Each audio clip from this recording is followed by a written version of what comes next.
آج بات کرتے ہیں ایک کیلشیم چینل بلاکر کے حوالے سے جو کہ ہے ڈیلٹیازیم۔ ڈیلٹیازیم بنیادی طور پر ایک کیلشیم چینل بلاکر ہے اور اس کی کوالٹی یہ ہے کہ یہ rate limiting calcium channel blocker ہے، یعنی یہ نہ صرف آپ کا بلڈ پریشر کنٹرول کرتا ہے بلکہ آپ کے ہارٹ ریٹ کو بھی کنٹرول کرتا ہے۔ تو اب ایسی کنڈیشنز میں جہاں پر پیشنٹ کو بلڈ پریشر ہو یا پھر اس کو بعض اوقات جو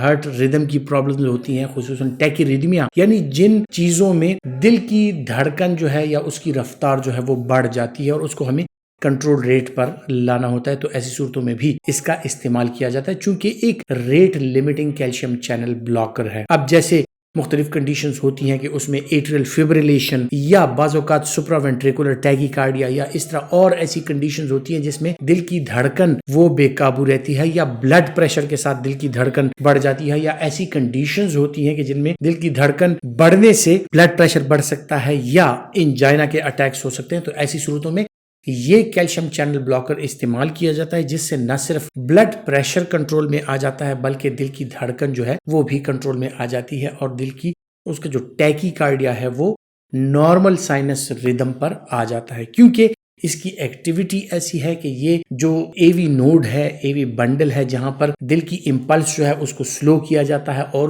دل کی دھڑکن جو ہے وہ کنٹرول ہوتی ہے وہاں سے، تو وہاں پر ایکٹ کرتا ہے اور آپ کی دل کی دھڑکن جو ہے اس کو کنٹرول میں رکھتا ہے۔ نہ صرف دل کی دھڑکن کو کنٹرول میں رکھتا ہے بلکہ بلڈ پریشر کو بھی کنٹرول میں رکھتا ہے چونکہ ایک کیلشیم چینل بلاکر ہے۔ اس کے ساتھ جو ہے تو جو پیریفرل ویسلز ہیں، یعنی آپ کی باڈی کی جو شریانیں ہیں وہ ڈائلیٹ ہو جاتی ہیں، وہ کھل جاتی ہیں اور بلڈ پریشر جو ہے وہ نارمل ہو جاتا ہے۔ اب ایسی کنڈیشنز جس طرح کہ ہائپر ٹینشن بنیادی طور پر ایک اینٹی ہائپر ٹینسو دوائی ہے، یا پھر جس طرح میں نے دل کے دھڑکن کے حوالے سے مختلف بیماریوں کا ذکر کیا، ان میں اس کا استعمال کیا جا سکتا ہے۔ پھر اکثر اوقات یہ ہوتا ہے کہ دل کی دھڑکن کو کنٹرول کرنے کے لیے بیٹا بلاکرز کی ضرورت پڑ سکتی ہے، لیکن کچھ کنڈیشنز میں جیسا کہ ایستھما یا سی او پی ڈی کہ جہاں پر آپ اپنے پیشنٹ کو بیٹا بلاکرز نہیں دے سکتے جس کی وجہ سے ان کی سانس کی تنگی جو ہے وہ بڑھ سکتی ہے، ایستھما کا اٹیک جو ہے وہ بڑھ سکتا ہے، تو ایسی کنڈیشنز میں بھی دل کی دھڑکن کو کنٹرول کرنے کے لیے ڈیلٹیازیم کا سہارا لیا جاتا ہے اور اس سے دل کی دھڑکن اور بلڈ پریشر وہ کنٹرول رہتے ہیں۔ اس طرح میں نے ذکر کیا کہ دل کی جو بیماریاں ہوتی ہیں، خصوصاً انجائنا کے اٹیکس جن کو ہوتے ہیں، اسکیمک ہارٹ ڈیزیز جن کو ہوتی ہے، جہاں پر ہمیں بلڈ پریشر کو بھی کنٹرول کرنا ہے، دل کی دھڑکن کو بھی کنٹرول کرنا ہے، ریٹ کو بھی کنٹرول کرنا ہے، تو ایسی صورتوں میں یہ ایک انتہائی بہترین دوائی ہے۔ پھر کچھ لوگوں میں اسکیمک ہارٹ ڈیزیز کی وجہ سے یا اور وجوہات کی وجہ سے، تھائرائیڈ کے مسائل کی وجہ سے کچھ لوگوں میں ایٹریل فیبریلیشن یا اس طرح کے دھڑکن کے جو مسائل پیدا ہوتے ہیں ان میں بھی اس کا استعمال کیا جاتا ہے۔ استعمال کے حوالے سے جس طرح اسکیمک heart disease, angina, hyper tension اور مختلف چیزوں میں اس کا استعمال ہوتا ہے، تو کیا ایسی چیزیں ہیں کہ اس کا استعمال جو ہے وہ ممنوع ہے یا اس کا استعمال نہیں ہونا چاہیے؟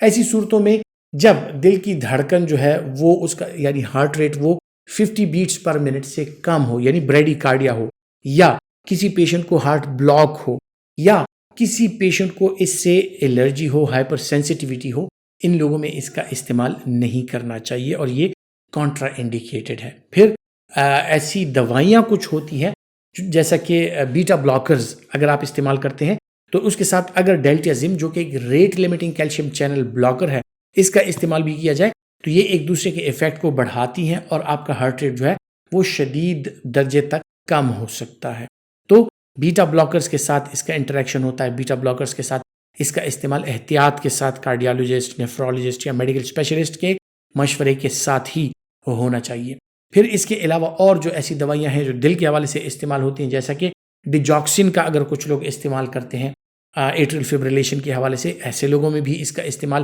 احتیاط کے ساتھ اور کارڈیالوجسٹ کے مشورے کے ساتھ ہی ہونا چاہیے کیونکہ یہ اس کے ساتھ بھی انٹریکشن میں آتا ہے۔ اور پھر اور اگر کچھ ایسی دوائیاں ہیں جو کہ بریڈی کارڈیا کاز کرتی ہیں تو ان میں بھی اس کا استعمال جو ہے وہ اس کے ساتھ انٹریکشن میں آ کے اور آپ کے ہارٹ ریٹ کو کم کر کے اور کمپلیٹ ہارٹ بلاک یا دل کی دھڑکن کو انتہائی درجے تک کم کر کے سمپٹمیٹک بریڈی کارڈیا، جس کے ساتھ پھر آپ کو کچھ سائیڈ ایفیکٹس ہو سکتے ہیں جیسا کہ ہائپو ٹینشن یعنی بلڈ پریشر کا کم ہو جانا، اس کے علاوہ جو ہے تو کانسٹیپیشن جو کہ کیلشیم چینل بلاکر ہے اس کے ساتھ قبض کی شکایات ہو سکتی ہیں، چونکہ پیریفرل ویسل ڈائلیٹ کرتا ہے، شریانوں کو کھولتا ہے، تو اس کی وجہ سے جو ہے تو پیڈل ایڈیما یعنی ایڑیوں میں یا پاؤں میں جو ہے یا دونوں ٹانگوں میں سوجن کی کیفیات ہو سکتی ہیں، ایڈیما ہو سکتا ہے. تو یہ اس کے ایسے سائیڈ ایفیکٹس ہیں جو کہ پیشنٹس کو اکثر اوقات فیل ہوتے رہتے ہیں. اس کے بڑے بڑے سائیڈ ایفیکٹس ہوتے ہیں، ان میں ہارٹ بلاک اور سمپٹومیٹک بریڈی کارڈیا یہ بھی آ سکتے ہیں. خواتین حضرات، امید کرتا ہوں میڈیسن نالج کے حوالے سے جو معلومات میں آپ کے ساتھ شیئر کرتا ہوں آپ کے لیے فائدہ مند ثابت ہوں، اور اگر آپ سمجھتے ہیں کہ آپ کے لیے فائدہ مند ہے تو یہ ویڈیو لائک کیجیے اور زیادہ سے زیادہ شیئر کیجیے. اپنا بہت سا خیال رکھیے گا. اللہ حافظ.